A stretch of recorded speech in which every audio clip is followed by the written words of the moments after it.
Ready. Good morning, everyone. I hope you're all well. By far the most bizarre thing that I have acquired, the most bizarre job that I've acquired during these so-called unprecedented times is teaching the violin online.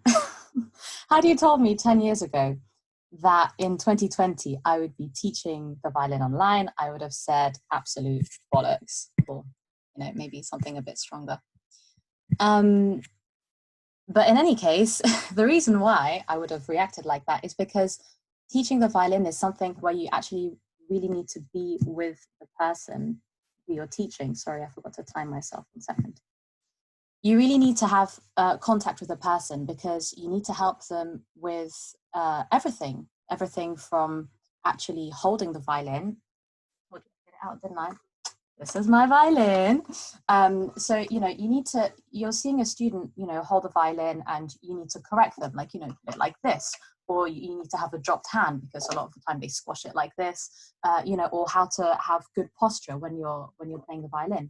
So it's it's not difficult. It's impossible to do that online, right? So it's very challenging. And, not only, there are two parts of the violin, there's the actual violin itself, and then there's also the bow, and there's a certain way that you hold the bow. And there are all sorts of things to do that, as you're teaching, you correct the bow hold and the violin hold, and etc. So it's very challenging to teach the violin online. It's also challenging because sometimes when you're teaching, the person might not be used to using Skype or Zoom or whatever online platform you're using. So they might be playing a piece and what you can see is this.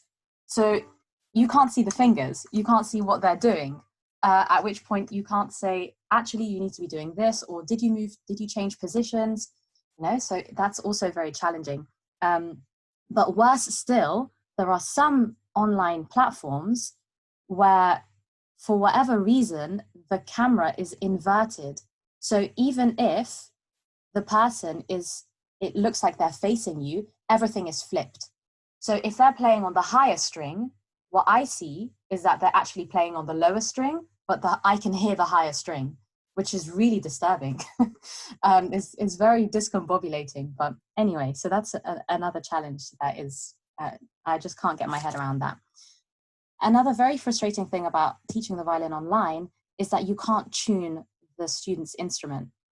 And this is very annoying because what normally takes a teacher 2 minutes at the beginning of the class to just check that the violin is in tune can end up taking 10 minutes, 15 minutes, half an hour if a string snaps or if it completely unravels, because there are two ways to tune the violin. At the bottom, you've got, well, I've only got one, but normally you've got 4 fine tuning pegs. So if your violin is just a little bit out of tune, you tune it clockwise if it's flat and anti-clockwise if it's sharp. So if it's too high, you go clockwise, and if it's too low, you go anti-clockwise.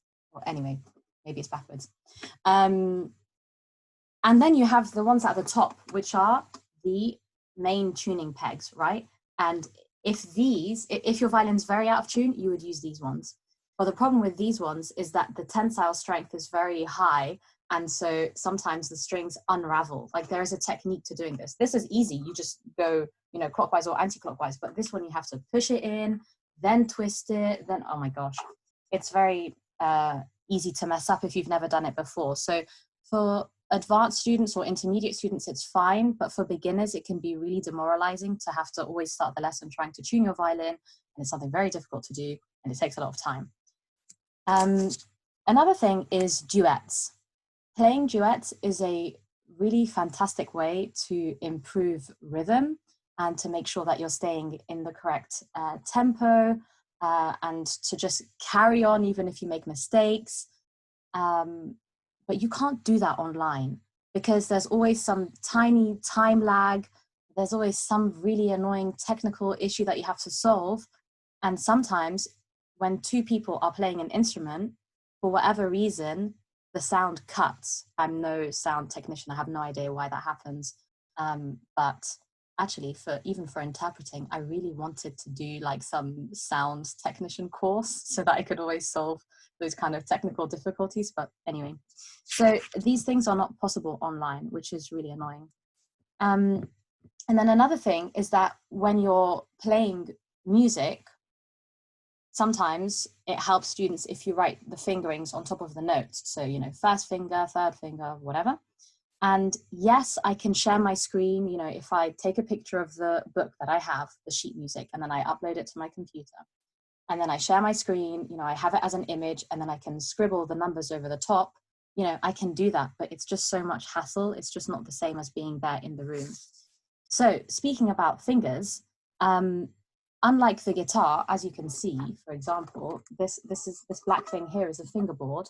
And there are no frets, there are no lines that tell you where to put your fingers.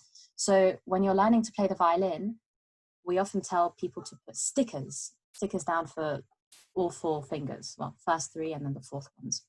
So, I mean, some students, and here comes my rant, some students like to challenge the teacher's advice and prefer not to do it and say things like, oh, I'd rather not put the stickers down because I'd like to, you know, I'd like to tune my ear.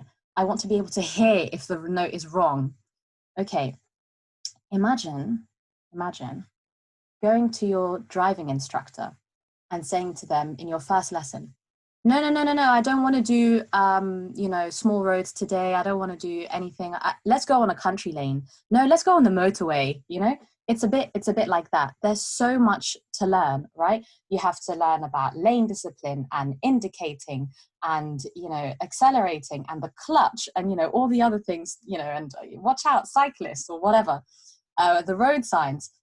And the violin is very much like that. There's so much to think about. There's, you know, how to hold it, where to put your fingers, getting it in tune. And then there's all the parts with the bow. So like the bow has to be in between the bridge and the fingerboard, right? And then some people, like their bow slips. You know, there's just so much going on when you're a beginner, this is why we tell people to put stickers down, because it relieves that mental capacity, a bit like when you're writing numbers in sim or something like that. You know, you see the number, it's there to help you, and then later you can take it off. Anyway, everyone is entitled to their own opinion, right? Okay, I need to conclude because this is long. Can you learn the violin alone? Can you teach yourself, like how some people teach themselves, I don't know, other instruments or languages? Personally, I'd advise against it because you don't have anyone to correct yourself if your technique is bad, and you might get accustomed to doing something like that, or maybe something sounds wrong and you don't know how to correct it. You know, maybe you don't have enough rosin on your bow. Putting rosin on your bow makes the sound nicer, to put it simply.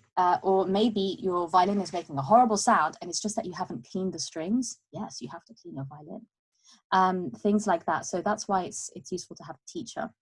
And of course, you know, you can always ask questions to a teacher. Like that's the benefit. But anyway, a few practicalities. If you're a beginner and you want to learn the violin, make sure that you don't have any of those lovely fake nails, the ones that you put on, because you need to have short nails to play an instrument in general. No bracelets that will bang against the violin, no very long dangly earrings or things like that.